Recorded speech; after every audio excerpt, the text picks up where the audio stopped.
போன வருஷத்தில் நான் ஆண்டவர்கிட்ட ஒரு பொருத்தனை பண்ணேன். கர்த்தரிடத்தில் இந்த காரியத்தை நான் செய்யணும்னு கேட்டிருந்தேன். ஆண்டவரும் எனக்கு வசனத்தை கொடுத்தாரு. ஆனால் அந்த வசனத்தை நான் ஆராய்ந்து உய்த்து பார்த்து அந்த வசனத்தை நான் எனக்கு சொந்தமாக மாற்ற மறந்து போனேன். எனக்கு தெரிஞ்சு உன்னை அதிசயங்களை காணப்படுவேன்னு சொல்லி கர்த்தர் சொன்ன வார்த்தை எத்தனையோ கோடிக்கணக்கான ஜனங்களுக்கு அந்த வார்த்தை கிடைச்சிருக்கும். ஆனால் எனக்கு ஏன் அதிசயம் நடக்கல?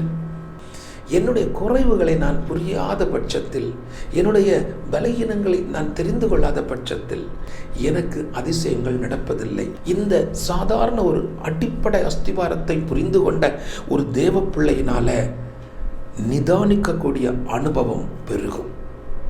அந்த நிதானிப்பதில் ஒரு துளிர்க்கக்கூடிய அந்த ஒரு சந்தோஷம் இந்த வருஷம் அது நடக்குங்க.